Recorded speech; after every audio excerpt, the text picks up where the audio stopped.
And this was a very deliberate strategy of the South African government and the South African military at the time to create black-on-black violence, to detract from the potential for black-on-white violence.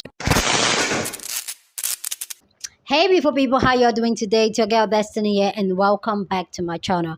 Today's video, it's something I feel like every black person should watch, and we should all talk about this because it's really interesting to hear this from a white person. And guys, so today's video is about a white military man who served in South Africa. This man gives specific details on how they tried to divide the people, the black people in South Africa, so that they can fight among themselves and divide them, and so that they can control and power them. And now this just really raised a lot of conversation, at least for me personally. I want you guys to see this video and then we'll talk. Hey, I was a conscript in the South African Army in 1988 and 89. Used to have to do 2 years. 1989 was the last year of having to do 2 years of compulsory military service as Nelson Mandela was led out of jail and we moved towards the first free and fair elections in South Africa. But I was based up in northern Zululand near a town called Matubatuba in 121 Battalion, which was a Zulu battalion with a small cadre of white officers, but all the troops and a lot of the non-commissioned officers were Zulus. And one of the things that was going on in my area, because I was the law officer covering a very large area of northern Zululand up to the Swaziland-Mozambique border, was a small group of recce officers. That was like our equivalent of the SAS, Navy SEALs type soldiers, training local Zulu men to go up to the townships and the mine hostels around Johannesburg and in the Transvaal to deliberately foment racial tension and violence with other tribes based in those hostels and townships. And this was a very deliberate strategy of the South African government and the South African military at the time to create black-on-black violence, to detract from the potential for black-on-white violence, which in those days was very low because we had a very strong and violent police force repressing that side of things. But there was this massive deflection that went on right up until I left the army at the end of 1989. And a lot of white people don't know that, is that there was a very deliberate strategy, because what white people in South Africa at the time, and no doubt for some period afterwards, were often saying is, you know, these blacks can't run a country because they're always fighting each other. These tribes hate each other, right? The Zulus hate the Xhosas, who hate the Ndebele, who hate this guys, the Pondos, and this kept saying that basically that blacks were too violent to run a country. And what most people have no idea of is that that violence, that intertribal violence, was fomented by the white South African government, army and police force very deliberately.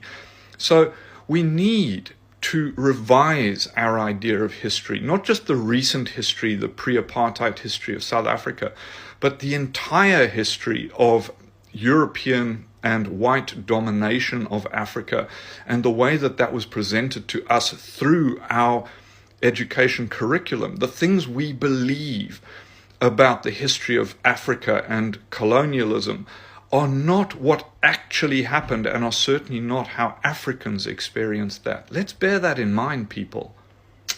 Come on.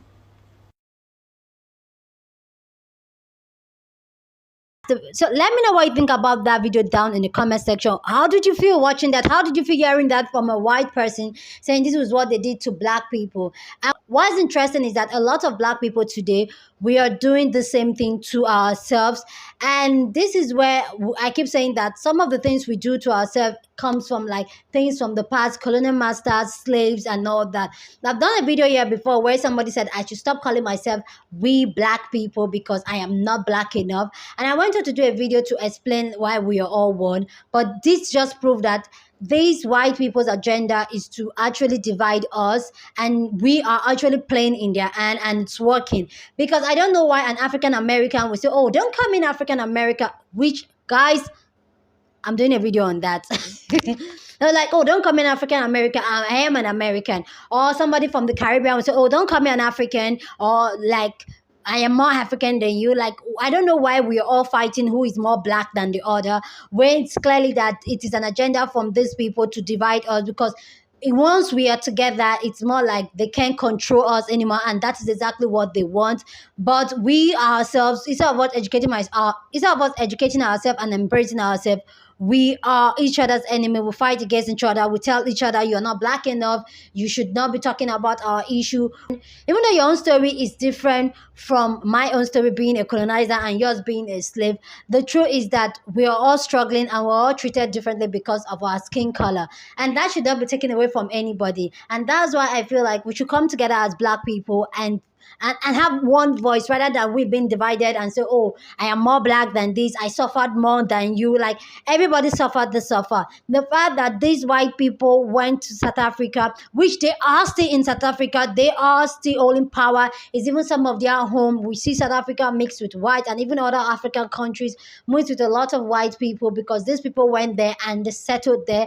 And yet these same people, how they orchestrated everything to divide us, and yet we still cannot see through it and see, like, you know what, the stronger we are together than divided.